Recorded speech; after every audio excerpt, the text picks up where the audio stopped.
win. That and much more will be coming up later with our sports review. But before that, we have some interesting, or rather some drama quite happening in the Kenya Premier League, especially FKF Transitional Committee. There is some standoff and some confusion regarding whether the league has actually been annulled or what is happening. That and much many more will be taking a review on that and give you, just separating fiction from fact.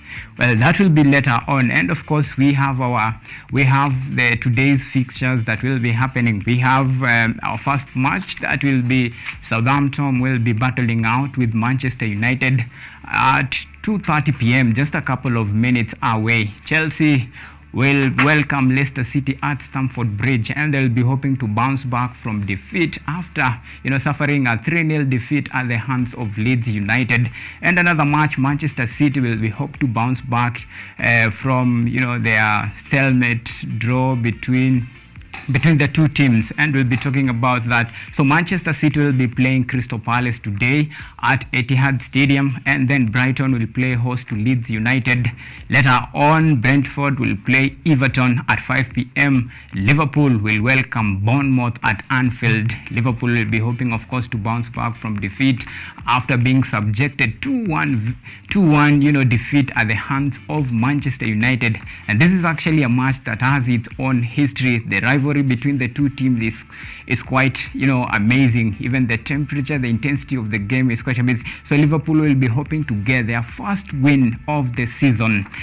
Later on, Arsenal will play Fulham. Remember, Arsenal top the league right now with 9.3 wins out of 3, and they will be playing Fulham. This is a London derby. Will Arsenal stretch it to 12 points, making it 4 out of 4? It's just a matter of time. I'll be waiting to see what will actually be happening later on. And of course, on Sunday fixture, we have Wolves versus Newcastle United. Aston Villa will play host to West Ham United. West Ham sits, at the bottom of the table with 0 points. They haven't won any single match since the resumption of the 2022-2023 English Premier League. And of course, Nottingham Forest will welcome Tottenham. There is some quite interesting story about Tottenham. Many, are rooting for Tottenham. They call it the rebirth of Tottenham under Antonio Conte. Antonio Conte has history of winning a league with every club that he has managed to coach. Well, we'll be waiting to see that if we actually at least earn Tottenham Hotspur their first league title this particular season. It's quite intriguing. And later on I'll be joined with my gang. Today the house is full, just to take a review on what is happening, on what has just happened this particular week as far as sport is concerned. That will be much later on. Well, remember, you can keep the conversation going on our social media platform: Facebook at KUTV Kenya, Twitter at KUTV_Kenya. My name is Auma Evans, and this is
Well, let's take a look at our first story.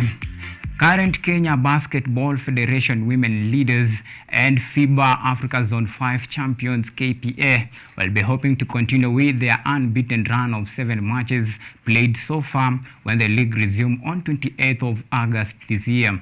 At the same time, the KBF Women Premier League defending champions, who tops the league with 14 points, will seek to defend their title when they grace Zone 5 Club Championship set for September 26th to October 1st in Dar es Salaam.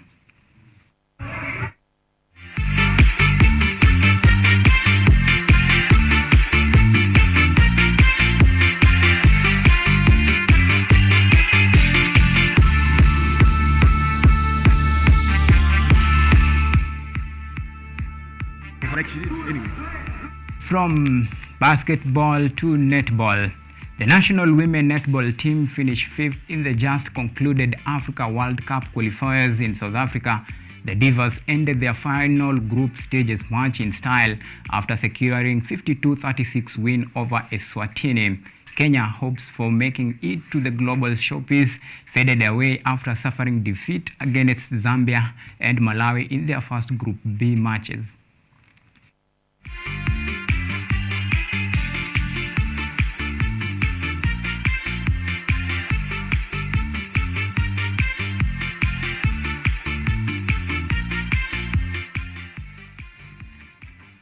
Now switching gears to some kind of state of limbo.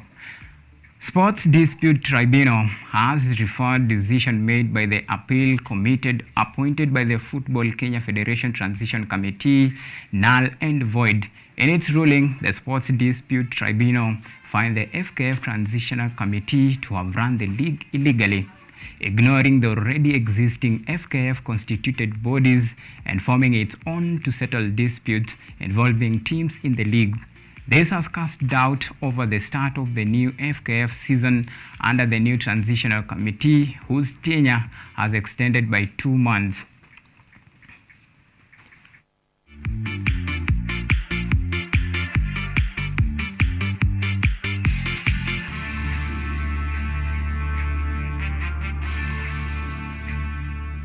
Well, just to give you some, inlight, or rather some insight on that particular match, or that particular story, local football enthusiasts in the country has been, in kind of state of diffusion and confusion about the whole issue.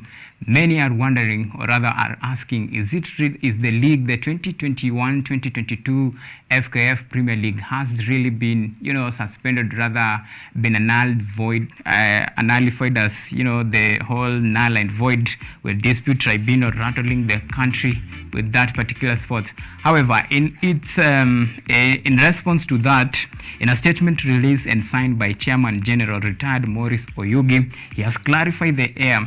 The transition committee sought to disperse the rumors, insisting that the ruling, or rather the bearing on the final outcome of the 2021-2022 season, is not affected, as the ruling actually was addressed to those particular teams, or rather clubs, that file a petition, in particular Migori Youth FC, Gusii FC, Dandora FC, Zoo FC, Kamungei United, Coastal Heroes, Mwatate United, Kisumu FC's All Stars, and of course sports journalist Francis Ngira Okello, who filed a case at the Sport Tribunal contesting the appointment of caretaker committee, that is the caretaker transitional committee. That is just how to clear the air and see, just trying to separate fiction from fact, just to give you up to date with what is happening. Now, moving on. Police FC's Clemston Miheso is on the verge of leaving the Kenya Premier League club. The 28-year-old forward, who emerged second in the top scorers chart in the Kenya Premier League with 15 goals, has stated he has no plan to extend his stay at Police. Walkit FC of Ethiopia and Libya's Al Hetitad are among the clubs chasing after his signature. On the other hand, Nairobi City Stars defender Kevin Okumu has joined KCB FC and cutting ties with the Nairobi City Stars. The marauding right back signed his contract on Monday and become KCB's sixth signing after Haron Mwalele, Danson Chitembe, Francis Kahiro, Bren Omonde, and Maurice Ojuang.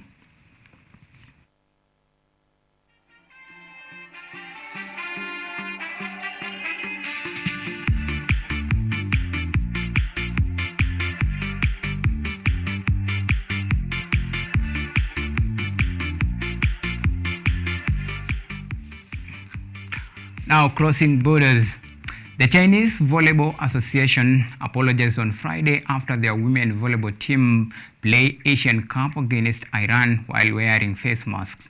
The association apologized on its Weibo page for what they term as causing widespread on and concern in society after failing to tell its women team to remove their face masks for an Asian Cup match in the Philippines. The team lost on the opening of the Thursday's match against Iran, but went on to win 3-1 and finishing top of their group and moving to the quarterfinals.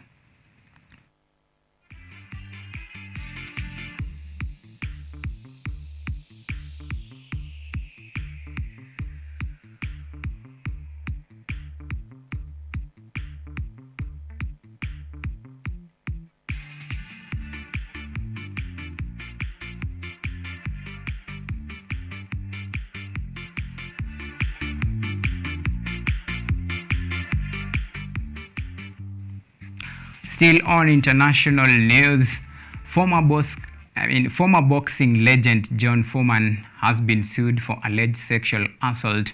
Foreman was accused of sexual assault in the 1970s by the two women who were teenagers. According to lawsuit filed in Los Angeles, the 73-year-old was not identified by the name but referred to as former boxer who defeated Joy Frazier in 1973 to become heavyweight champion. The two women, Denise and Gwen, claim to have been assaulted by the foreman at the age of 13 to 16 and 15 respectively.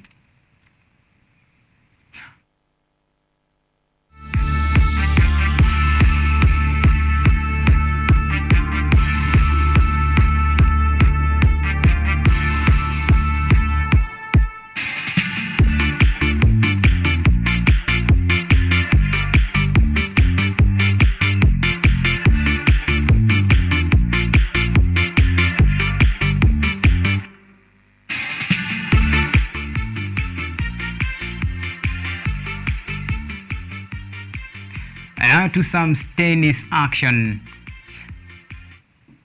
23-time Grand Slam time winner Serena Williams will face Danka Konovic of Montenegro in her first round match at the US Open on Monday. Following the draw for the tournament, Williams is in the same quarter of the draw as second seed Anett Kontaveit of Estonia and will meet if they both win their opening matches at the year's grand finale.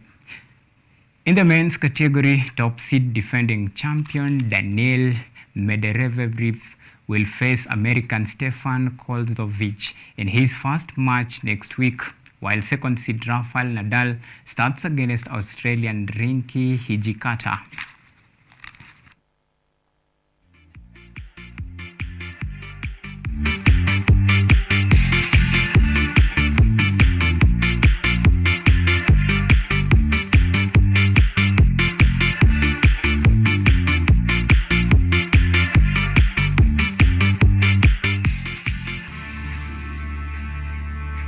Well, let's look at the League Cup draw, that is the Carabao.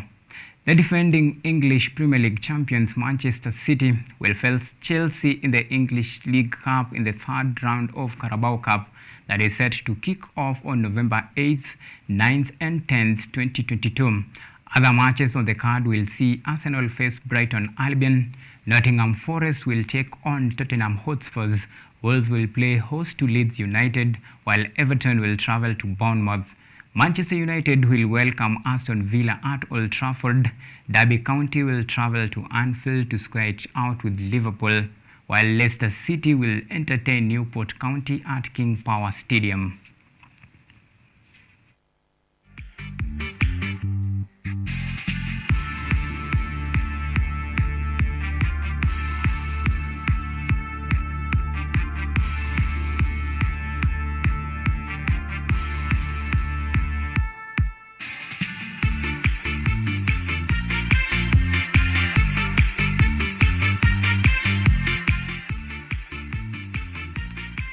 Now to some transfer rumors.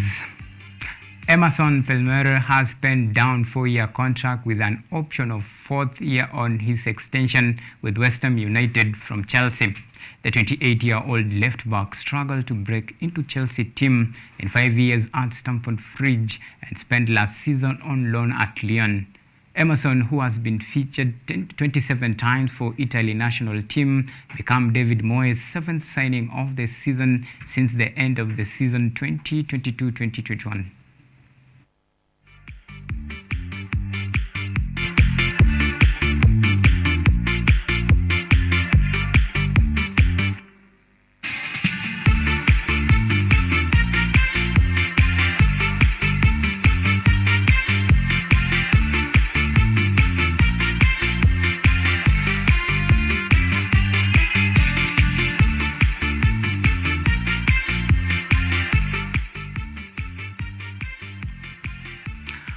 Well, now moving on to some rather interesting stories to Manchester United fans.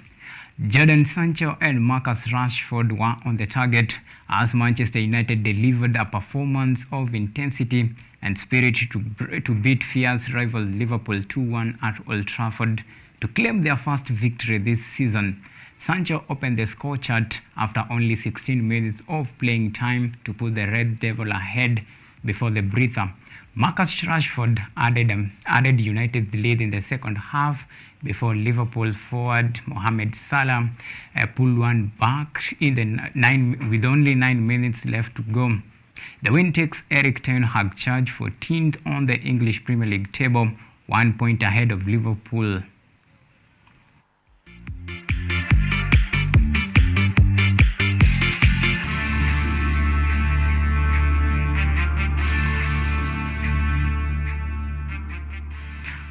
Well, that's bring us to an end of our first segment. Remember, we still have much more coming up for you, including our one-on-one with Emo Serem, the 3,000 meter steeplechase Commonwealth Games bronze medalist. We'll be talking to him about his preparation ahead of the Diamond League that is just about to happen, and of course what he thinks the future holds for the youngster. That and much many more will be coming up later after the break. Do stay with us and stick and always keep it on the spot.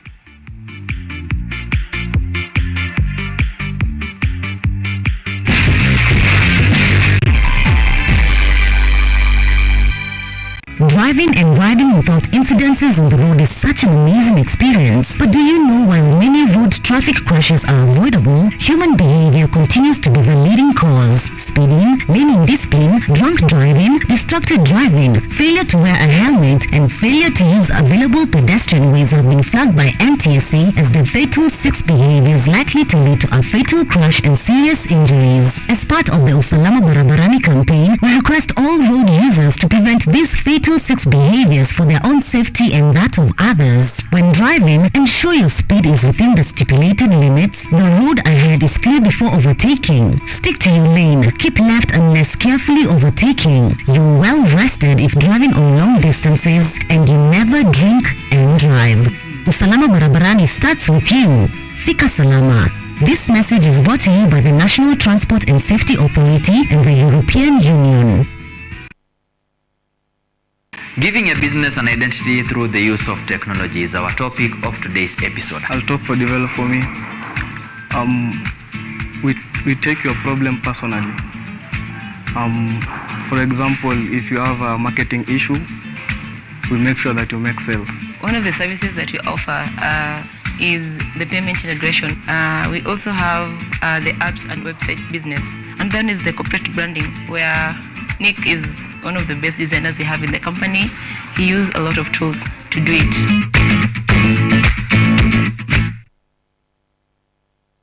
Leo kusema kweli nimejaliwa kumpata mtaalamu wa mapishi katika hoteli ya hapa North Coast Beach Hotel. Atakuwa anafanya maandalizi ya mwaru bajia. Kwa hivyo najua tu mati tayari yashaanza kujiandaa, yani yadondoke. Leo nimepanga kuandalia mwaru bajia. Pia unaweza kula kama snacks ama lunch ama dinner. Na sana sana mchaya saa 4, mchaya saa 10 pia. Hodi na ingia nazirejesha salamu mlango walopitia ukitamini haramu najua mnahamu.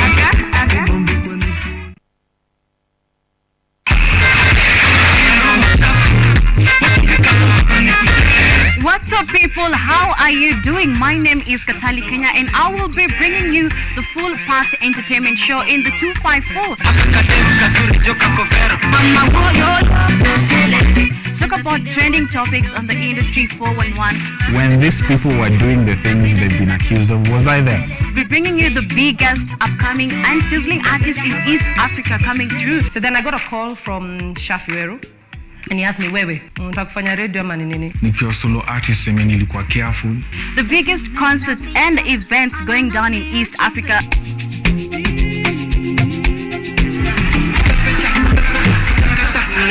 As well as articulating youth issues that matter. There's a lot of stress and strain that is associated with early parenthood. This is the full pack entertainment show that you cannot afford to miss every Monday from 8 p.m. This is the Scrunch Show, and see you there.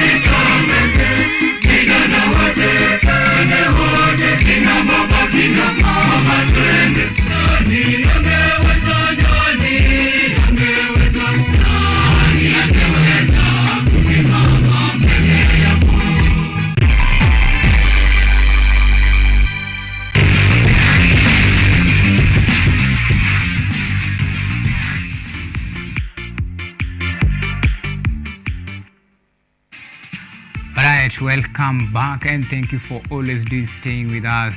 Of course, moving on to some, the state of athletics in Kenya, and particularly we are talking about 3,000 meters steeplechase, and we had an opportunity to speak with one of our very own, Amos Serem. After winning bronze for Kenya in the recently concluded Commonwealth Games, that is in Birmingham, England, focus now shifts to Diamond League for the 2021 World Under-20 Championship 300 meters steeplechase, a gold medalist Amos Serem, and this is how it went down. Passion for athletics, when did it start?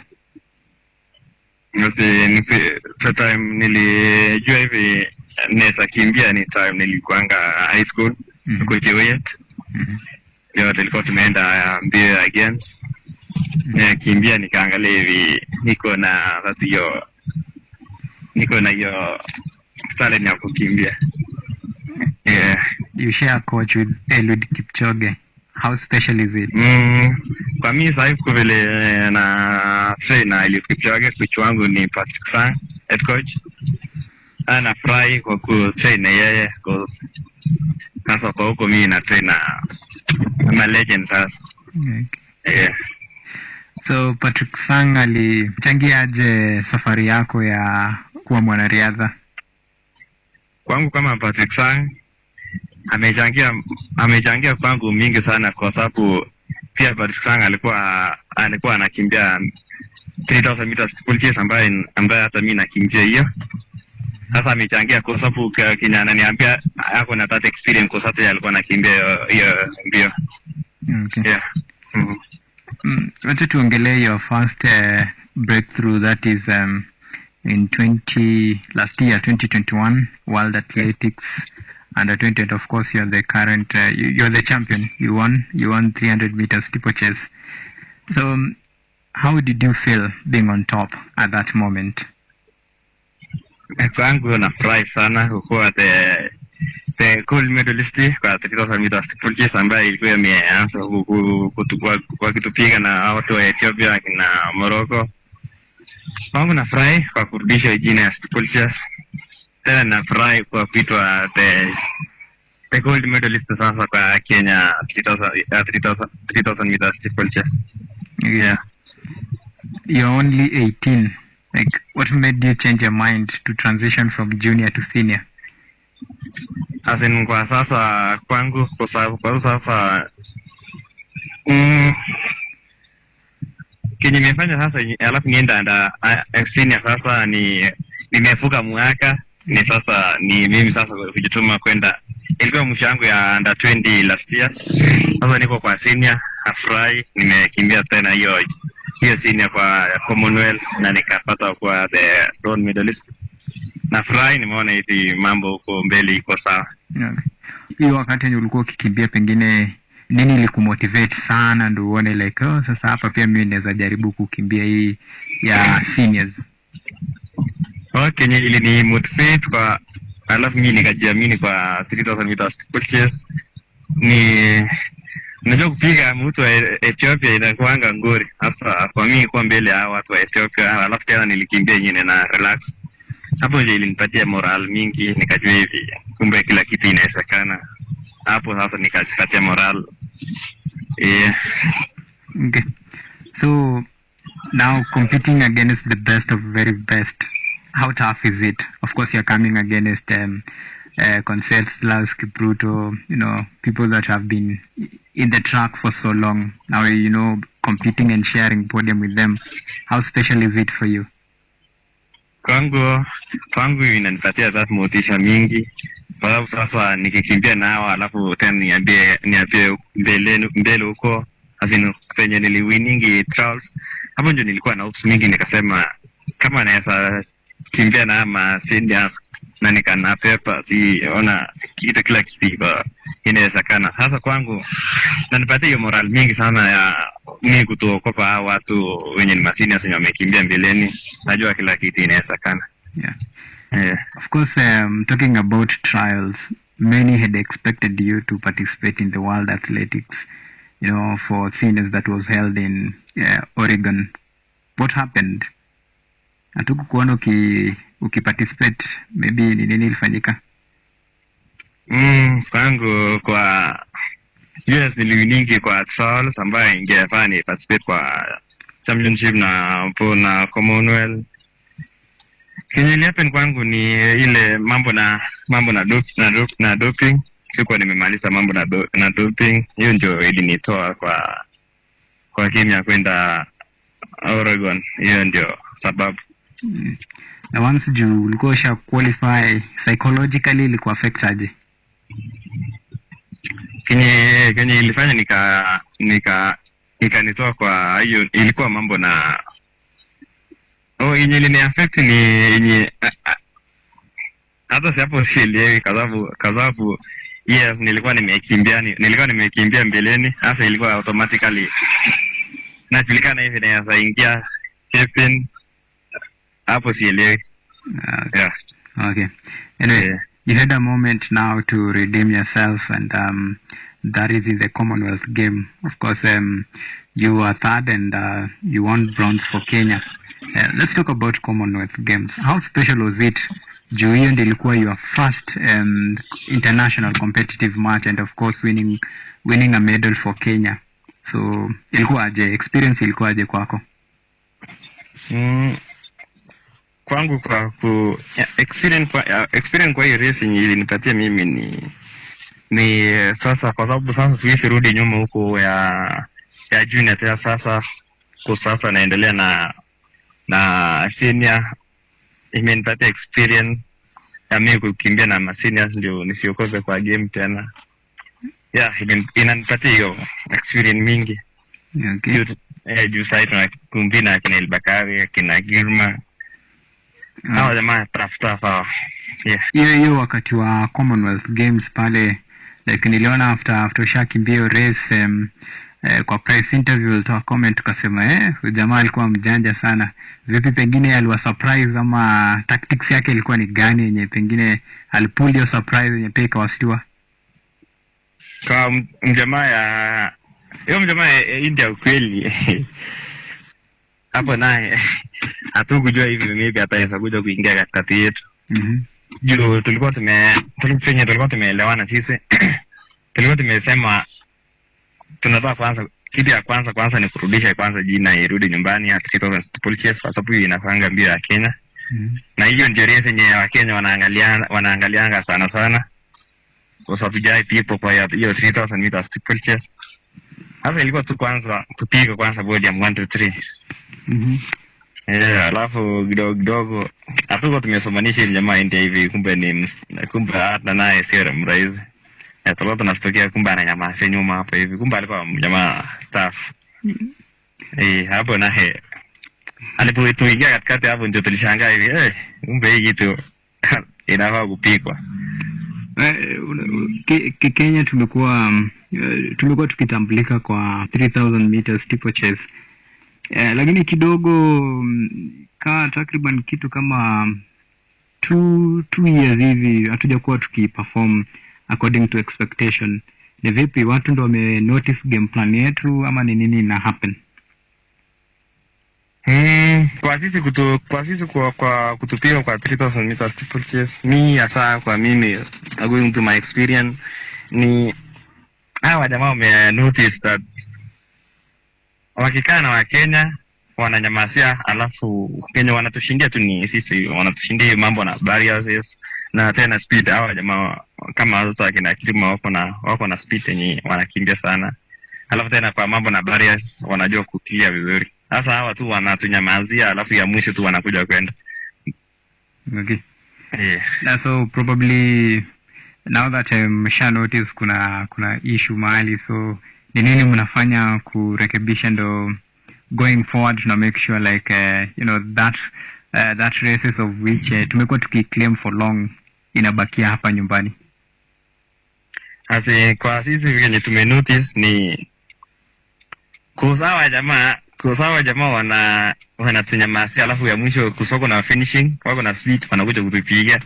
Kitu yenye sisi tumenotice sasa ni wakianza ni kupiga wadui ndio kama huko mbele kama iko mbaya acha tu iko tu hivyo mbaya.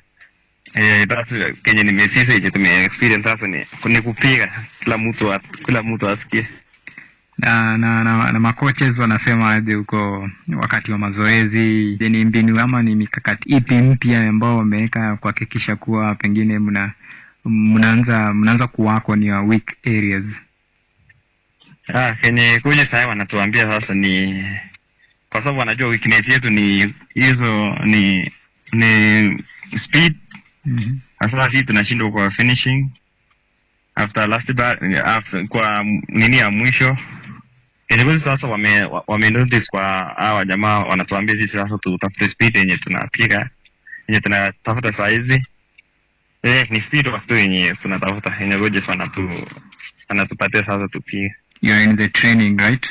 Yeah. So what is the plan? What next after Commonwealth? Okay, sasa kwangu sasa ni after hiyo Commonwealth ni mimi sasa najiandaa kwa mambo na Diamond Leagues. Hiyo ndio race ambayo na mimi na prepare for. So this time round what is your initial target? Una target nini this time kwa hiyo Diamond Leagues? Sasa kwangu sasa kwa sababu naenda kukimbia Diamond League yenye itakuwa Lausanne 326. My target ni kukimbia my personal best, nikimbia time nzuri. Alafu tena ni kwe Kevin hapo hivi mbele hapo Mount of Tree hapo, kwa sababu tunajua tutakuwa na akina kwa Elbagari, akina Girma, akina Kunzezla also tena wote, akina Abraham Madeleje na wote. Mimi na expect sasa niende nikimbie, nitaki hiyo jana ya kwenda kukimbia time nzuri. Yeah. So umesema una target time nzuri, so hiyo time ni gani? Time gani hiyo? Sasa nikimbia anda 8 or 5 hapo hivi, kwa sababu sasa my personal time yangu ni 8 or 9. Yani kimbie yani kuje chini hapo kidogo hapo hivi, hata 8 or 5 hapo, hata 800 hapo hivi ya pole tu. Okay. Nikuja tu kwa ma legend vizuri. Okay, so utakuwa unakimbia na ma legends. Unaona pengine uta challenge the legends ama kutakuwaje, ama unangoja tu uone venye mambo itaenda? Kwangu sasa kenye mimi najua ni nenda tu kung'ang'ana huko, kwa sababu wote hapo au utajua nani mshindi. Tunaenda tu kuji challenge, hata mimi na expect niende the challenge hao ma legend juu saizi siko mbaya tena sana, yenye naokopa sana, najua kila kitu inawezekana, ni kwenda tu kujituma. Hapo kwa Commonwealth naona ulijaribu juu pia ulikuwa unakimbia na ma legend, tukajaribu kamaliza nambari ya 3, which si mbaya. Pengine this time kama jinsi unavyojitayarisha kwenda kukimbia Diamond League, ni area gani unadhani haikuwa hukumaliza strong ama ilikuwa imekusumbua kidogo katika ile hapo Commonwealth game yenye this time round unataka uende uibadilishe? Sasa mimi nikibianga hiyo Commonwealth, the first kilometer tuliweka juu tuliweka juu ya kwanza, alafu ya pili tukakuja kureduce. Ya kwanza tulikimbia 239 kwa first kilometer, alafu ya pili tukakuja kukimbia 247 yenye tulireduce. Hapo ndio huyo mjamaa ya huko alitukuja kutushikia, alafu tena hapo naye ndio kwa mimi sasa kwa hiyo first kilometer sio kimbia vizuri kwa tuliweka base juu hata ukimbia na hesabu venye tulikuwa tumepanga. Okay. Hapo ndio ililoanisha nini yangu. Ya tunapomalizia Kenya, unajua Kenya inajulikana kwa athletics, lakini kidogo status yetu imekuwa ikirudi chini. Sasa wewe kama mwanariadha kidogo, wewe kwa maoni yako unaona kama taifa tuelekea pazuri ama tunaendelea tu kuzama? Saa hizi kama mimi sasa naangalia hivi mambo na 3000 meters steeplechase kwetu kijiji sasa inaelekea mzuri, kwa sababu wewe inaendelea sasa kwa kwangu sasa mimi ile tumeenda kuleta ya gold ya Commonwealth yenye Abraham Biwa kalileta. Naona sasa hivi tunaelekea mahali pazuri, 3000 meters steeplechase tu itarudi kwa ya Kenya. Okay. Lakini wako na hiyo hivi 3000 meters steeplechase ni yetu. Haya, sawa. Mimi nakutakia kila laheri na shukrani sana kwa kutenga muda. That was Amos Serem, just giving us a brief highlight of what the future looks like for youngster. Of course, we wish him all the best as he endeavor to bring glory to Kenya during its lost glories. That is what we'll say, because the 3000 meters steeplechase has been snatched away from us by El Bakali, the Moroccan, who has won it on 2 successive occasions. We're talking about the Olympics and the World Athletics Championship. Of course, all that went to El Bakali, and we'll be hoping that our new youngsters and of course Kenyans who are coming up will help to recapture the crown and bring it home. That is all that we have up concerning that particular 3000 meters chase, and as far as the future of Amos Serem is concerned. Of course, we take a short break, and when we come back, we'll be looking about, or rather talk about the whole issue of the new qualification standards that has really elicited some mixed reaction from our athletes, including Ferdinand Omanyala and Julius Yego. And of course, later on, I'll be joined by Barnabas, who will be helping us to navigate through this some rather uncomfortable discussion to some athletes. That and much more will be after the break. We take a short break and we'll be back.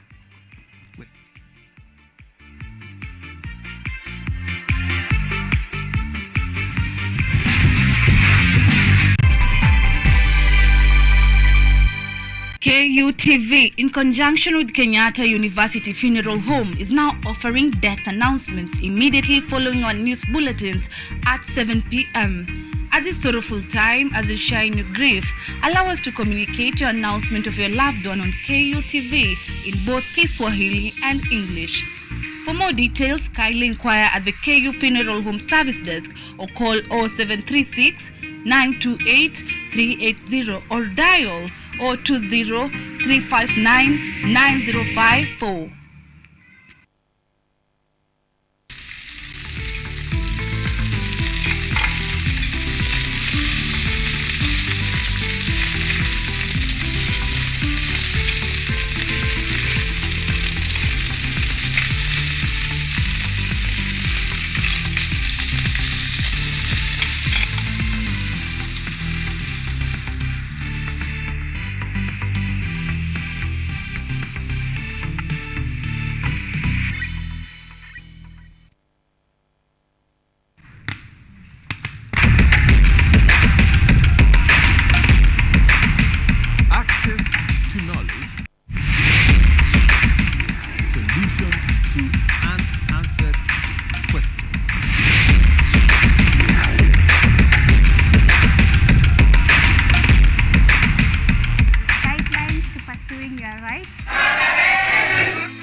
possessing your property, intellectual or material.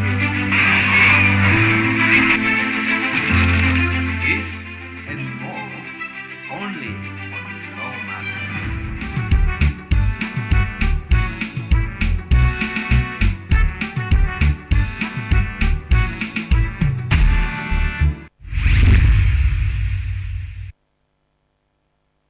Giving a business an identity through the use of technology is our topic of today's episode. I'll talk for Develop For Me.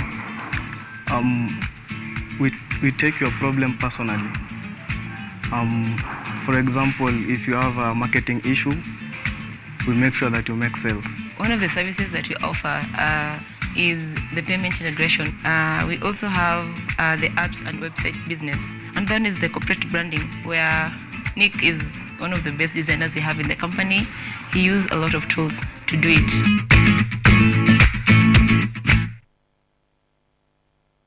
The percentage in which government is giving opportunities to this specific type of groups under the AGPO, like what percentage has the government given? No, but like I said, you see, when a budget is done for every year, every ministry will be able to place their budget for it. But whatever is given to them, 30% of the budget for that ministry is dedicated to AGPO.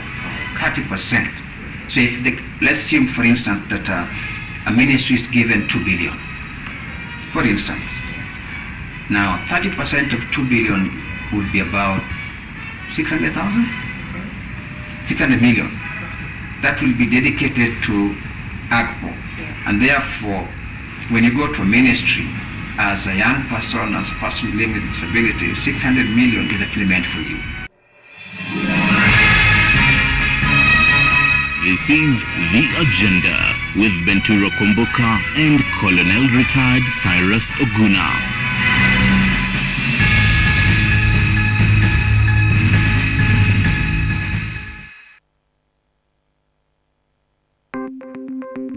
Maelfu na maelfu ya wahamiaji wakiwa na watoto kutoka nchi za Amerika ya Kati wanaendelea kuwasili kwenye mpaka kati ya Marekani na Mexico. But folks, I'm going. Thank you very, very much. I appreciate it. Thank you. Ni habari kutoka pembe zote duniani. People pass vuguvugu. People pass ni idea. Tazidi ananyonya, hanyonyi vizuri, anakuwa hayuko comfortable. Jeshi la Jamhuri ya Kidemokrasia ya Kongo linapambana na waasi wa ADF. Kwa sasa wanatoa wito kwa mashirika, makampuni na vile vituo vya uchukuzi. Mambo mengi yatakwenda kama yalivyopangwa. Hapa ni kuna mmoja wa viongozi wa chama cha wavuvi katika eneo hili. Zaidi tunajaribu kuwapa chanjo ili ina boost ama inanyanyua kinga ya mwili, ndio inaenda kupelekea kupambana na virusi. Ni Duniani Leo, Jumatatu mpaka Ijumaa, moja kwa moja kutoka VOA Swahili, Washington DC.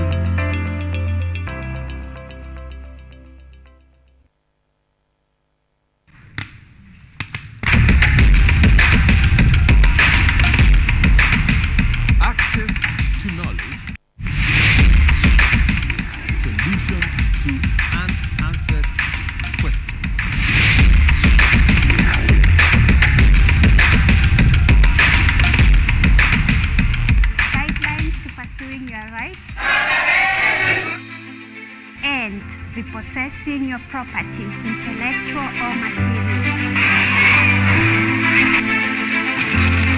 This and more, only on Law Matters.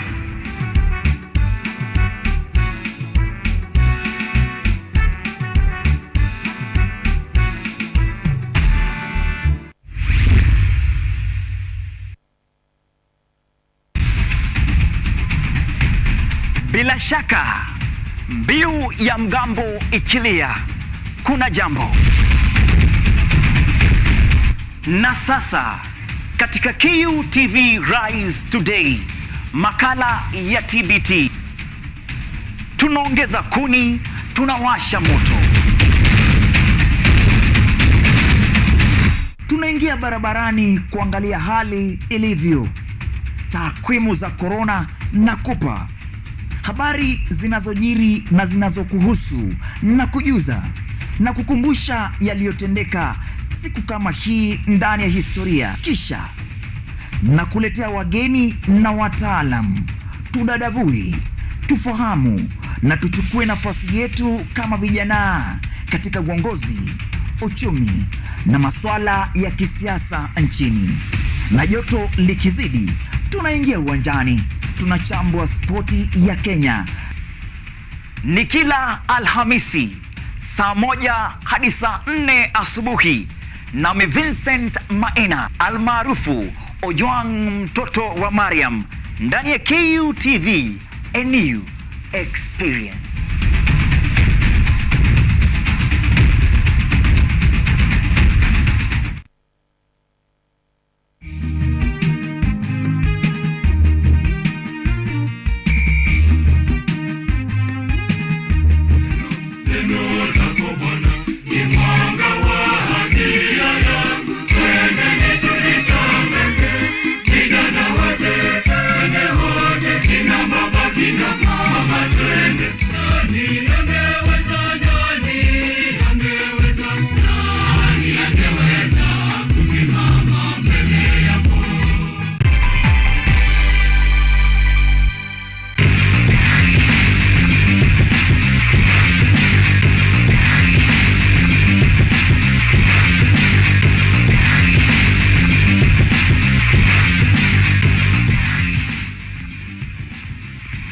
Well, welcome back, and we continue with that particular discussion. But before that, let me take you through some English Premier League fixtures that are just about to be played. I understand the first match is against Southampton and Manchester United at St. Mary's Park. That match will be, kicking off right now. And of course, at 5 p.m, Chelsea will welcome Leicester City at Stamford Bridge. Chelsea will be looking to, at least redeem themselves from last week's defeat at the hand of Leeds United. And later on, Manchester City will play Crystal Palace, same time, that is at 5 p.m. And Brighton Albion will entertain Leeds, and Brentford will play Everton. Liverpool will play Bournemouth, and Arsenal will welcome Fulham. This is the London Derby. And now to some sporting action here in Kenya. Of course, our local review, and I have my guest with me here, Kevin Benson. Of course, thank you so much for making time, Kevin Benson. How have you been? Thank you, Evans. I've been great. How have you been? Been quite okay. It's good to be back. Let's delve into the matters of football. We take a look at what has happened. Remember the transition committee and the issues that have been affecting the FKF Premier League. Okay. Then, of course, I have Eugene Madegwa. How are you doing? I'm very good. I can see it's Etihad. Etihad is all the way. Okay. Now, gentlemen, there has been some rather, latest update as far as FKF transition is concerned. Each week, drama in, drama out. What is actually happening? A bit of confusion regarding the recently concluded FKF Premier League season. Some are saying it has been null and void. Others, just saying it's not. The information is not quite yet clear. Mm-hmm. So, according to you, how do you understand it? Remember, we are talking of a committee that has been there. You remember when the FKF Transition Committee was put into place, and then we are talking of the CS Amina Mohammed still extending time for the FKF Transition Committee. And we have stakeholders who have come in, they have chipped in their thoughts. They've said that they are not rather together with that decision by Amina Mohammed. And Eugene, do you think this is a good idea? Oh, in my view, I see that's not a good idea, because there are other stakeholders who have come in place and say and urge the teams to not to comply with the extension of by Amina Mohammed. You see, that's a conflict, because we can see in the near future it can be a mixture between the FKF and the new committee that has of investors who want to see their money valued by a progressive league. Yeah, I think Evans, they released a statement that they said that they want to see the value of their money. They want to see a progressive league. They don't want to invest in a place where they think it's wrong. And you remember we were here last week discussing the same matter, and we said that they're just sweeping the dirt and pushing it under the carpet. There is nothing much that is being done by the committee. Well, sports dispute tribunal. Of course, a couple of roughly 4 teams, presented their case, and that is Migori FC, Migori Youth FC, Gusii FC, Dandora Love FC. We have Zoo FC, Kamungei United, Coastal Heroes, FC Mwatate, and Kisumu All Stars. They filed a petition to sports tribunal. Of course, just expressing their concern about the new transitional committee, and according to them, they did not trust it, and they wanted the transition committee appointed by Sports Cabinet Secretary Amina Mohammed to be disbanded. However, there has been some quite of drama and confusion regarding, of course, this particular decision, or rather ruling, that was issued by Sports Tribunal. And in a statement just to try and quell the confusion, the FKF Transitional Committee, led by Chairman General Retired Maurice Oyugi, on Friday, that is yesterday, just cleared some sort of air. The Transition Committee sought to dispel the rumors, of course, insisting that the ruling had not a bearing on the final outcome of the 2022 season. That means that the current winners, and of course that is Tusker, will still retain their title, and of course the teams that had been relegated will still be demoted. And that is just, there was quite some confusion about the whole issue. Remember, some Kenyans took to social media just to try and just express themselves about the said ruling, and that is something that they are trying to keep it at stand. But the stand still between FKF Transitional Committee, and of course with barely just 2 weeks to the resumption of the season, do you think it's healthy as we head to the new season? Remember, this kind of ruling, and of course the whole stalemate, will still impact the way the league will be run. We are talking about sponsors.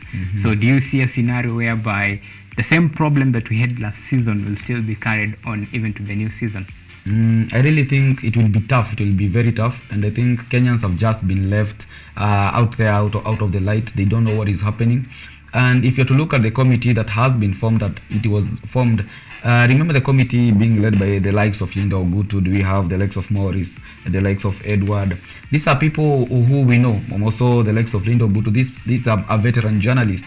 And I remember telling you that we need people who have been in the sports industry to be there in the committee, in as much as we want to see progress. And coming to the new season, remember we are looking at teams, which teams have come into the league this season. There's Moranga. There the Moranga Seals, the other teams.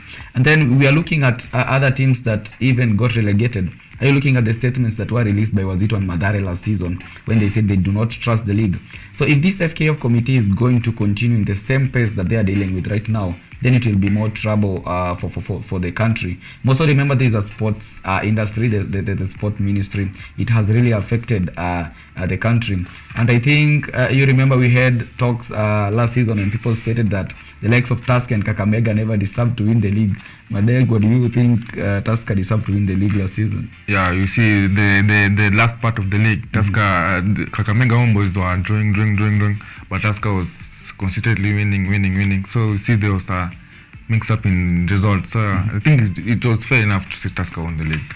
Well, for teams like Fortune Sacco, of course, they were the newly promoted team. Of course, for teams like, if you look at these teams that I've just read, majority of them are from the National Super League. And of course, if any team feel like they want to rather file a petition just to challenge the legality of all this, remember the ruling is on the way. The caretaker transitional committee took over the affairs of disciplining teams in the English, I mean in the EPL, or rather in the FKF divisions, that is the top league, and of course the NSL, Division 1, all type of that. If any team feel aggrieved by a decision, Eugene, do you feel this will have an impact on the final outcome as far as teams like Fortune Sacco is concerned? Remember there's some teams that played, playoff just to come to the Premier League top flight. Yeah, I think regarding that matter, you see, when you want to fight for a petition to there are rules you must follow to do that, yeah. So I think it will be a challenge for the FKF. There will be a challenge for the other committee that has been formed regarding how the league will be run, because you see, money is so it's important to the league, and FKF have extended the Nini for 2 months, and the clubs want money, and investors are pulling them away, telling them not to compete for anything that the transition committee is doing. So there will be a mix up there. Okay, now let's move on to some World Rugby action. Of course, we have the Kenya Shujaas will be playing today. They'll be playing Samoa, and this is the final series of the World Rugby series, and it will be held in Los Angeles. Now, Kenya is ranked 13 on the table, of course, with 38 points. Do you see Kenya, of course, finishing on high note? That was the promise that Damian McRae gave to Kenyans, that they want to finish on high note. Do you see maybe Kenya this time overturning their fortune this time round? I think recently Shujaas have not proved to be Shujaas. They're not the heroes we knew, because I'm looking at a team that has had a losing streak. They have their new tactician, and we really expect that with their new tactician things will change. But am I looking at a team that has lost in London all matches? Am I looking at a team that failed to progress to the quarterfinals for the 6th time in a row? The quarterfinals. I'm looking at a team that lost to Ireland in 17-14. Then they were thrashed by Argentina 26-0. That was a very, very, very bad result. I'm looking at teams that Kenya used to dominate. Those teams are dominating Kenya right now. I'm looking at the team losing, we'll say narrowly or by a small margin to South Africa. Then they lost 31-0 still. So in as much as this match is concerned, remember Samoa is a household name. If you are to mention Samoa in rugby, then you are looking at a team that knows what it's doing. So I really think Kenya, the Shujaas have a point to prove. They just have to go out to that game knowing that they were a team that really we expect them to give us results. Okay, Eugene. Yeah. Today's match is Samoa vs Kenya. Probably owing to the current status of the team, the coach is blending experience and of course upcoming players. How would you see it? Or of course, what is your final prediction? Do you think Kenya stand a chance against the likes of Samoa, because these are the big household names? No. You see, in my prediction, Shujaa will again lose, because the real shadow of who they were during the previous time. For me, they will lose. Yeah. Well, for me, if you were to reflect on the performance, and let's talk about the Commonwealth Games, of course, we saw a very different Shujaa, because they won their first match against Uganda. They went on to beat, Jamaica, and before they lost to Australia. Of course, I see a team that is improving, and there is some kind of mentality. And for me, I think maybe if you look at the group, this Group D, we have Samoa, England, Scotland and Kenya. Of course, these two teams, actually it's 3 teams that stand top. We have the likes of Samoa in terms of ranking. We have England and Scotland. If you were to go by the order of ranking, of course, Kenya will still be down. But Kenya have played against Samoa. They have come up against England and Scotland. And in either way, Kenya have won against these teams. So this means that there is a chance. There is a way Kenya can still win, but the big question is, will they rise to the occasion, considering the fact that this is the last match of the series? And so that is the big question, of course, and everybody is asking. But with the likes of Daniel Tabu in the squad, we have experienced players coming in. We have seen what the squad can do, and actually I believe out of this group, probably they will even advance to some stages. In terms of global ranking, if you look at a team like South Africa, this is actually a team in Africa, and I want to compare Kenya and South Africa. Just help me to draw the comparison between the two teams. What makes you think, or rather, what work out for South Africa that Kenyans are not doing the best? Remember, we are talking of a team like Kenya, the Shujaa 7. This is a team that has won even HBC rugby series in the past, really proving to us that they still can compete when it matters. Then I'm looking at a South African team that has everything. Am I looking at investments? The team is very okay. Am I looking at corruption scandals that face the sports ministry? Am I looking at Kenya being ranked above South Africa there? Then I'm looking at a team like South Africa that it seems they have have chemistry. I think in the previous the matches that they've played rather, Shujaa Sevens have not been really showing us that they can rise to the occasion. But owing to the fact that in Commonwealth they really tried, because we saw them play differently, then I'm looking at a team that I expect to give us results. So I really think South Africa is a team that has chemistry. They are united, they play as a team. Kenya the same, but at times they fail to show us that, because I don't want to say that they feel they are what are they? They are not outsiders. They are not beginners. They are not amateurs.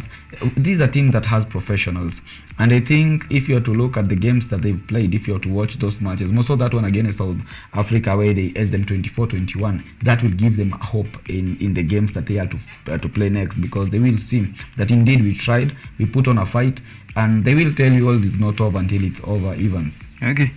Well, Eugene, when we look at the glory days of the Shujaas, and of course, if you look at back side, we have, of course, the legend himself here. Of course, this tells you that Kenya is still a powerhouse. We used to dominate these kind of games, but now it's like the narrative has changed. Now, the big question is, because if we were to talk about infrastructure and capacity building, frankly, as far as rugby is concerned, Kenya have really been trying as far as the national team is concerned. So for that one, we might put it off the table. However, the performance is what matters at the end of the day. And recently, probably for the last 2 years, really, we haven't seen our team that we used to know. So, and it has elicited some discussion. Is it the aging days of the, legend now, ushering out and now a new crown of new leaders now coming in? Could that be the reason, probably, for you, Eugene? For me, I mean, say that they have been changing it day in day of them changing coach. They've been changing their tactics. You see, from the past they had a good sponsorship, the KQ. They are sponsors. But now you see there's corruption. There is corruption. The main part. You see, they even started going to pay bill for support. So you see the chemistry is not well born. Ilivunjika. Okay. So according to you, it's lack of probably financial support funds, that could elicit to this kind of results. Funds. Well, Benson, what's your take on that? Do you think financial aspect really plays some big factor in Shujaa's performance? I think it plays a factor, but then you are looking at a team that has to transit. Remember, we are moving from the players that we knew, the likes of whoever we are mentioning here. These are players who have been there showing that they really can. But remember, they are aging with time, and you have to now come in with new players. Even if you're to look at football, there comes a time when the glory days are over, and now you have to start a new team. So I think that's what Shujaas are trying to do, because we have players who have been here for the KCB. These are people who play very well. Are you trying to put them into the league? Are you trying to see whether they can bond and give you a team that can really compete? Because Kenya is a household name. In as much as rugby is concerned, we've tried to be there, because we are known for Olympics. We are known for other things, but if we will do very well in rugby, then I really think it will be a very good move for a team like Kenya Evans. Well, of course, when you talk about Kenya doing well in terms of rugby, of course we have our local leagues here, and we have seen the concluded circuits that we have seen. There has been Kabeberi Sevens. We've seen the way players are performing, the way different club winning or rather lifting the title. That shows like in terms of growth, we are heading somewhere. Probably it's just a matter of time before we see this kind of players being incorporated into the national team, and of course our prayers by then will be answered. Well, now crossing over to there was some netball, by the way. The Kenya women netball team that is took part in World Cup qualifiers in South Africa.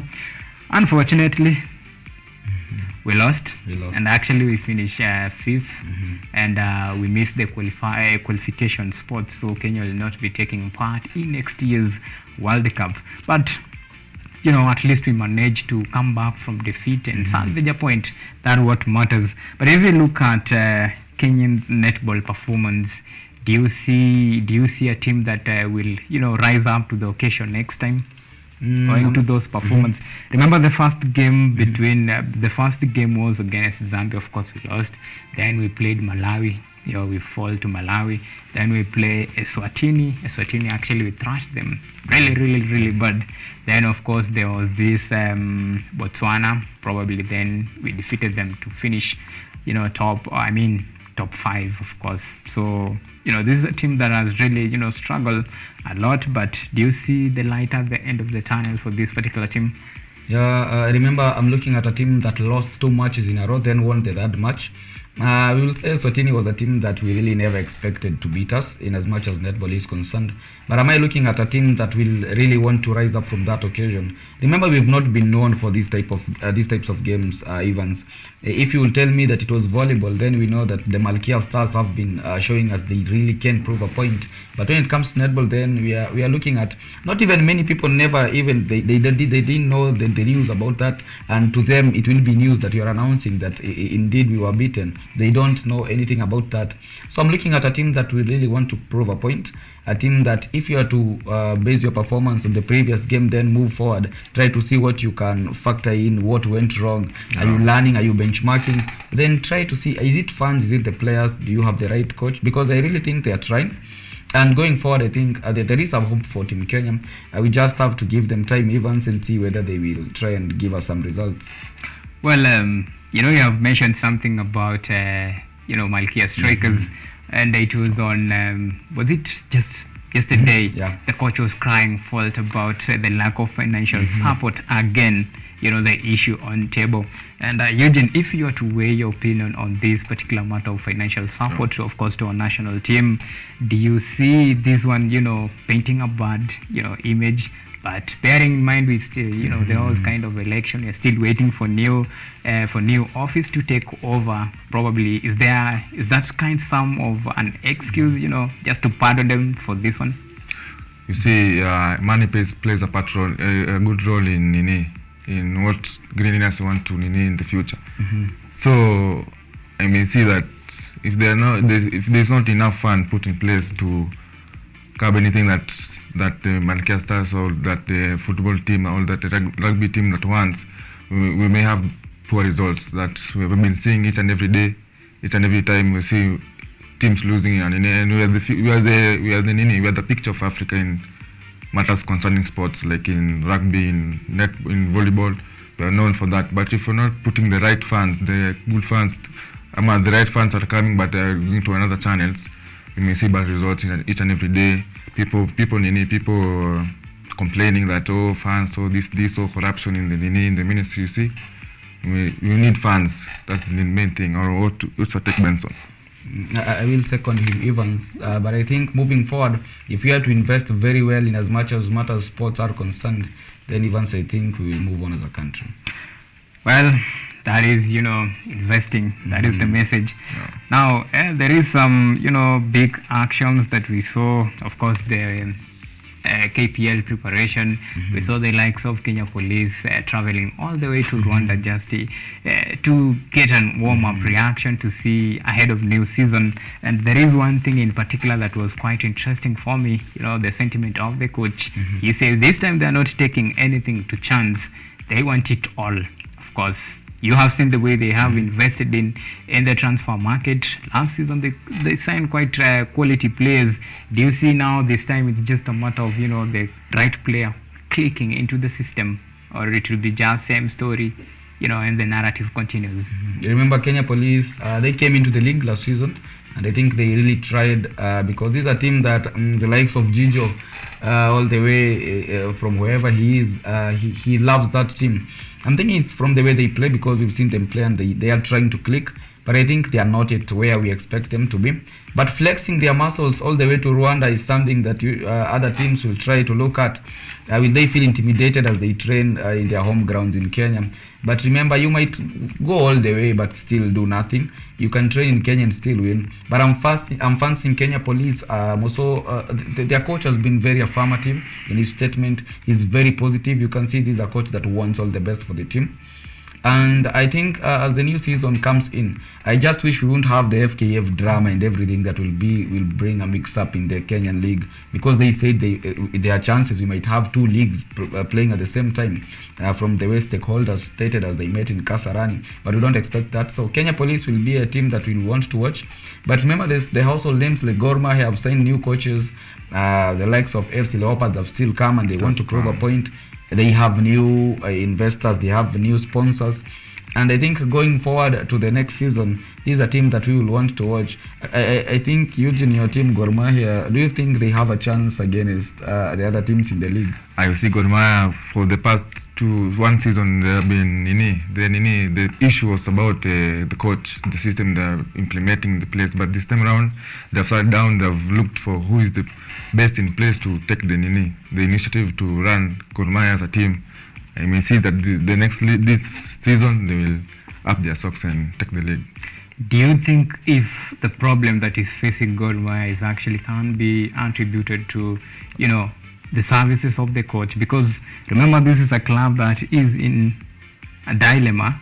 Because still we have the issue of financial. That is play a very key aspect. I remember this is a club that some time back was banned from signing new players because of breaching some rules, and of course they were forced to turn to the academy system. The same case with FC Leopard. So for me, for Gor Mahia, I don't think if the issue is the coach. I think the issue is the system itself. And this time round, probably, if they have signed new coach, maybe the only thing that we'll be hoping, maybe if they can overturn the narrative. Remember, this is the second season. They haven't won, the league, and this is not the Gor Mahia we used to know. But coming to the new season, we had the likes of FC Leopard, of course, Gor Mahia, that they are going in, they're throwing their heart behind everything, and they're giving everything they have to make sure that this time round they dominate the league. Of course, that will be decided at the end of the season. And still on matter of transfer, we have seen some shifting here and there. A club like Bandari FC have signed 7 players. Just read a story about Nairobi City Stars that they have had another 6 signing on their title this time round. So probably this, shifting and moving. Do you see like as a way of just trying to revamp or salvage something going forward? I really think the issue of signing players is not. It can be a good move and also it can be a bad move. I will take you to Manchester United. That's decision. That's a topic you'll discuss maybe with Brinton later on. But I'm taking you to a team like Manchester United where we signed players, really very many players coming into the league. But am I looking at the chemistry? Was it there? No chemistry. So you might sign even 10 players, but the players never click in. And it can take time for the players to click and then play together as a team. Then I will look at teams that take players from the academy and then they grow them. They grow the players from the academy, then bring the team as one. So in as much as you are to sign these players, are you giving them the right tactics as a coach? Are you training them to do what you want? But remember, if you're signing players that have experience, Evans, these are players who will help you achieve at least something in the league, because we are talking of a Kenyan league that has been non-progressive. Am I looking at continental football? Am I looking at only the likes of Bandari and Gor Mahia being there? Am I looking at other teams not being there? And when the teams like Gor Mahia go there, are we being thrashed? Of course, we are being thrashed mercilessly. So sign players, but remember to coach the players very well.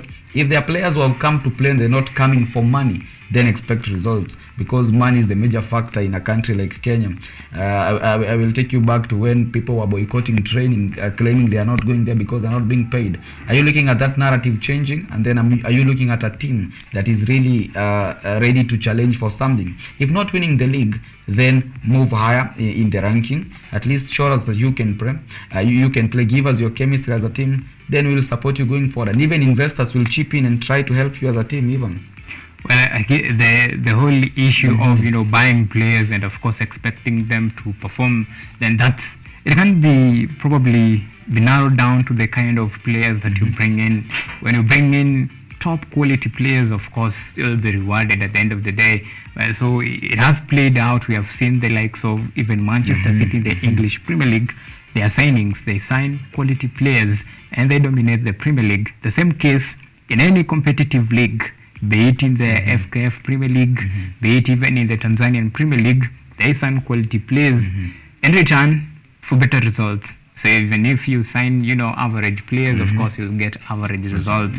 Now the question is, among the Kenyan club, who is signing quality players? Of course, that is the big question as we talk about the transfer market this season, because a lot of teams are out there, trying to capture some signature of players just to try and, put themselves or rather on the driving seat as far as clinching the next title is concerned.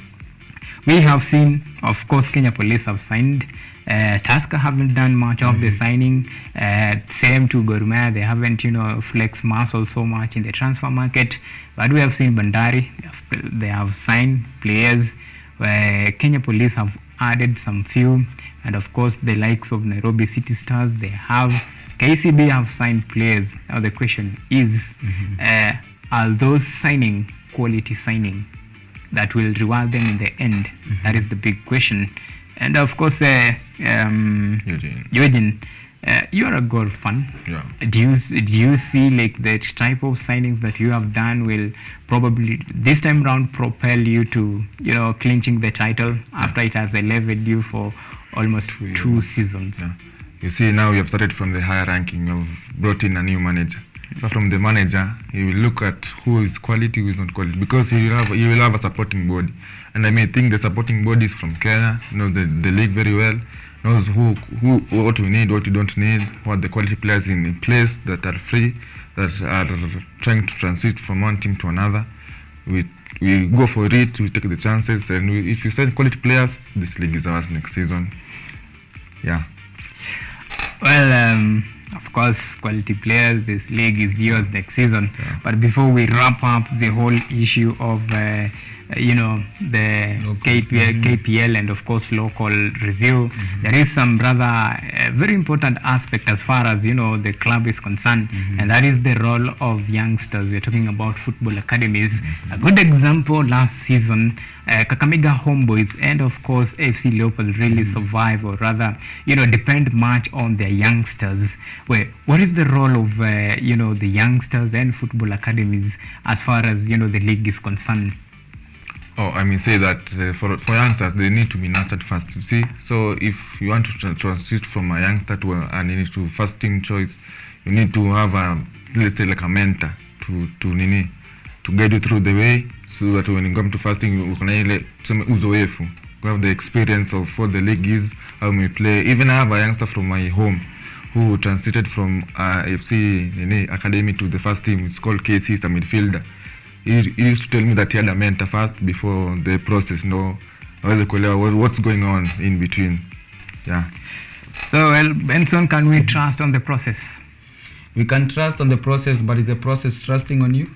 Remember, it's a matter of time, and we don't even have time in as much as football is concerned. You're talking of match day 1, you beaten, match day 2, you want the youngsters to rise to the occasion, and then I'm looking at those youngsters who come into the match, maybe they are a little bit frightened, but with time, as Eugene has said, with time, learning from the other older players, then you come to get to understand how the team plays and everything. So we just have to trust the process, because that's what Leopards tried to do, and it helped them a little bit. Kakamega Homeboys, they tried, it helped them, but I really think they missed at the last bit of the season. So going forward, I think even still be very interesting to watch how the FKF league will turn out next season. Well, before we take a short break, let's talk about the new qualifying standard set by the World Athletics, and there has been some quite of discontent among some athletes, top athletes in the country. We're talking about 100-meter African champion, of course, Commonwealth game, the 100 meters, that is Ferdinand Omanyala and Julius Yego.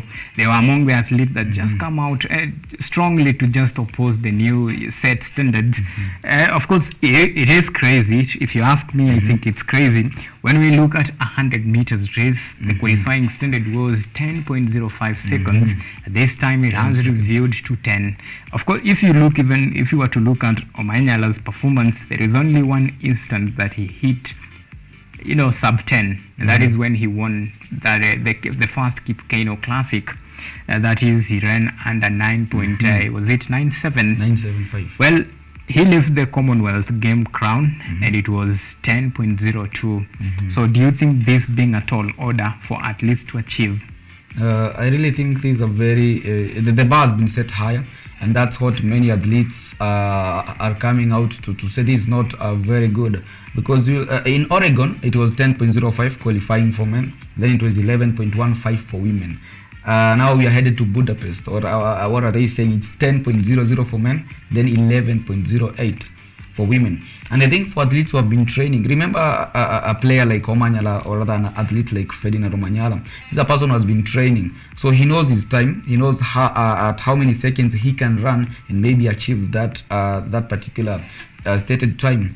So I really think it will be a very difficult task for many teams. I'm looking at the body stating that the world ranking will also major in. It will be a factor in the relay. The first 12 teams from world relays will qualify directly, but then your sporting ministry in the country has to approve you in as much as you want to compete. Now that brings even another task or another challenge. The hammer throw, race walk, all these are things that really events have changed, but we just want to wait and see whether it will be a good move. Eugene, do you see this set of standards as some form of, punishment for athletes? Oh, I may second my brother Kevin. I may say that the standards have been set high, because you may see an athlete knows how best he can run. An athlete knows what best suits him. So we may see the rankings for me. I may say they're punishing the athletes. Okay. Yeah. Now, of course, but there is some kind of review that were made as far as 400 and 800 meters is concerned. Of course, with that, some strict restriction now being eased, do you now see more, at least qualifying in the World Athletics Championship that will be held in Budapest next year? Yeah, I may see that after the revision, we may see that more and more athletes will be qualifying for the marathon. The athletes more and more will come into place, because the revision will take place. Well, Benson, point of concern. When you look at our two 10,000 meters silver medalist and of course bronze medalist, their time was sub the set standard. And if you look at that one, probably is there some sort of concern as far as the race is concerned, because you're talking about Kenya is a powerhouse as far as those long race or rather long race are concerned. You have seen the way our team has been performing, of course, with nowadays the likes of the Ugandans now dominating the race, but that set of standard, does it lock out of that particular competition? Because so far, even owing to Commonwealth Games performance, none of our Kenyans actually beat that particular set standard time. So do you think probably it put us at a disadvantage compared to probably other athletes from let's say Uganda and of course Ethiopia? I really think it's a disadvantage to Team Kenya. Also, if you are to base the qualifications from the marathons, or rather the athletic competitions that we've faced in the previous past, in the recent past, remember we are talking of these measures that really the bar has been set high. So am I calling for the teams to train harder? Yes. Are the teams being told now it's not time to relax? Whatever you are doing, you have to maybe add something. But look at a country like Kenya, look at a country like Ethiopia, compare the two, look who is the first runner, then tend to think, are these medals being taken away from Kenya? That's what many people are thinking, because netizens around the internet were really out there, most sports stakeholders and analysts, they were out there to say this should not be happening. But I really think ahead of whatever athletics are coming up, in as much as we have to match the standards, we just have to get forward, try to see whatever we can do, try to train harder. Then in as much as you might try to appeal, are you appealing alone? Then who are you helping? None. So try to match up the standards, try to level up, then try to see whether you can win it. Because if Omanyala then has won Commonwealth 100 meters, this is not a race we associate with Kenyans, then we might say the future is luminous. Evans. Well, we just have to stick to the standards and work pretty hard to make sure that we beat the set barriers. Well, with that brings, our part of local review to an end. Of course, we take a short break, and when we come back, we dive into international review, where we have quite a lot lined up for you. And of course, I know the bench is really itching just some celebration here and there. Bearing in mind, of course, Manchester United won their first Premier League season, of course, and I can feel the mood from Kevin Benson, but that is much later on. Of course, we take this particular break, and when we come back, we dive direct to that particular discussion. See you in a bit.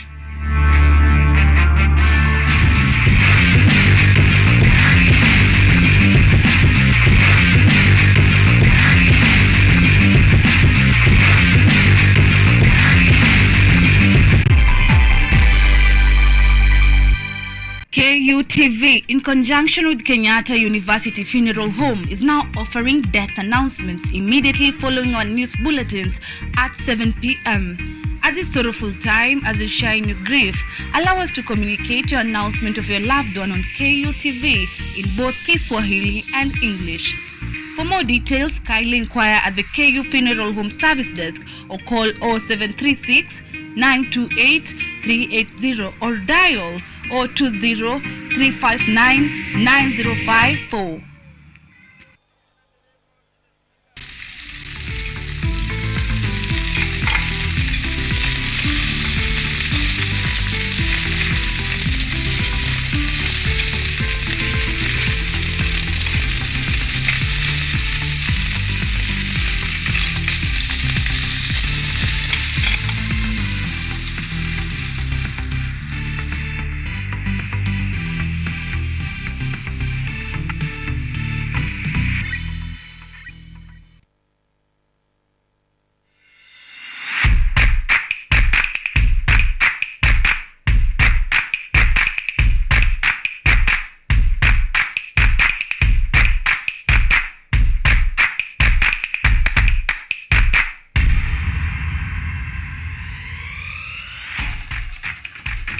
Imagine living in a society that embraces social justice and equal opportunities for all.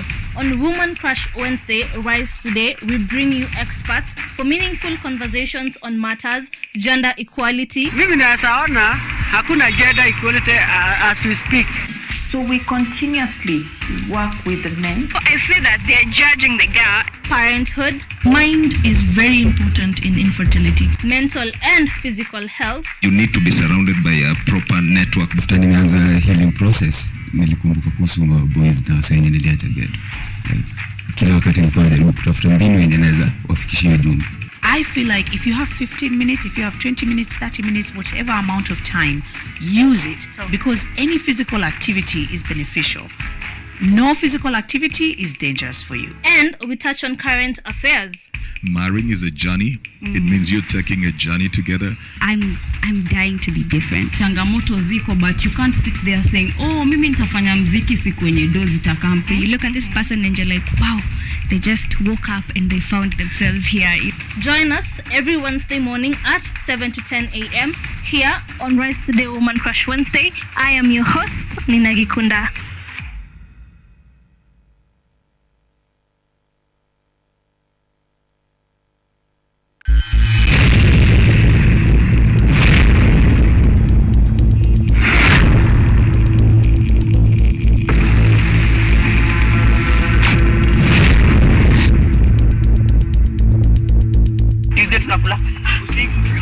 Tuachane na break kwanza, tuende lunch. Chapo.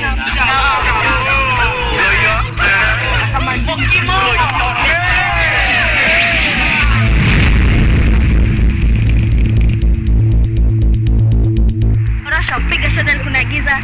Sikinai tujinai siweke story. Pata maji pia shada liko nasio nikosa msuko si stress. Kama rende kisha basi nipe.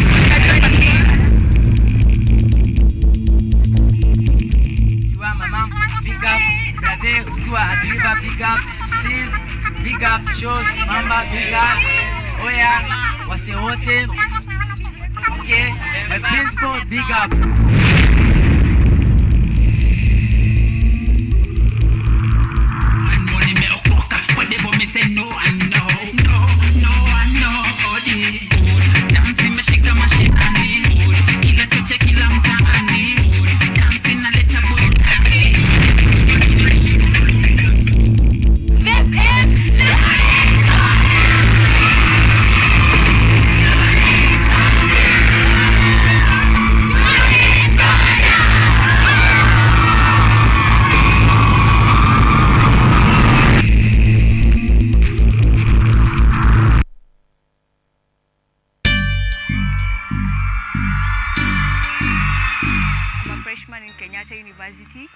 is all what I've heard about Kambas. Kamba is full of freedom. Ni cumulative. Mchezo hiyo ili poka gani kwani?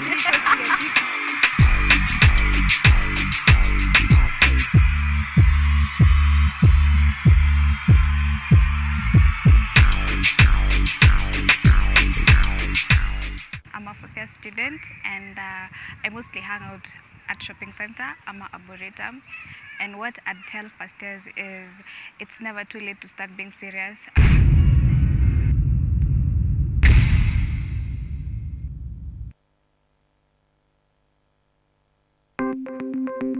Maelfu na maelfu ya wahamiaji wakiwa na watoto kutoka nchi za Amerika ya Kati wanaendelea kuwasili kwenye mpaka kati ya Marekani na Mexico. But folks, I'm going. Thank you very, very much. I appreciate it. Thank you. Ni habari kutoka pembe zote duniani. Pepo pasi kukufuku. Pepo pa ni idea. Sazidi ananyonya, hanyonyi vizuri, anakuwa hayuko comfortable. Jeshi la Jamhuri ya Kidemokrasia ya Kongo linapambana na waasi wa ADF. Kwa sasa wanatoa wito kwa mashirika, makampuni na vile vituo vya uchukuzi. Mambo mengi yatakwenda kama yalivyopangwa. Hapa ni kuna mmoja wa viongozi wa chama cha wavuvi katika eneo hili. Zaidi tunajaribu kuwapa chanjo ili ina boost ama inanyanyua kinga ya mwili, ndio inaenda kupelekea kupambana na virusi. Ni Duniani Leo, Jumatatu mpaka Ijumaa, moja kwa moja kutoka VOA Swahili, Washington DC.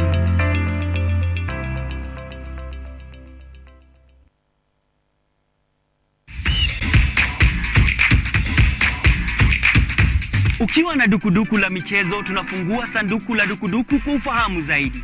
Kila danadana, mitimko, mifiatuko na harakati zote ugani, sisi ni wako mwandani. Kukurukakara zote nyanjani, haziwezi kuangaziwa zaidi ya micharazo michezoni. Mimi mwanaspoti wako matata Peter Pinches Mwaora, ndakuwa na jopo lenye maarifa sufufu, nikufahamishe na nikuburudishe wewe shabiki shakiki kwa uhakiki na kindakindaki.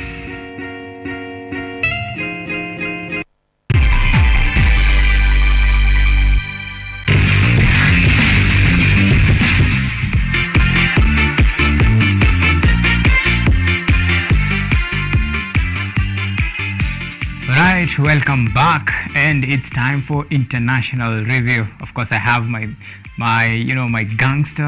fellow gangsters here, Kevin Benson, of course, and Brenton, the latest recruit, or rather signee, as far as football is concerned. And of course, let's talk about English Premier League, and of course there is a match that is going on. Southampton vs Manchester United, and right now the current score is 0-0. It is 52 minutes time played, and of course it's still a stalemate. Gentlemen, of course this is quite a very I will say, is it easy match for Manchester United?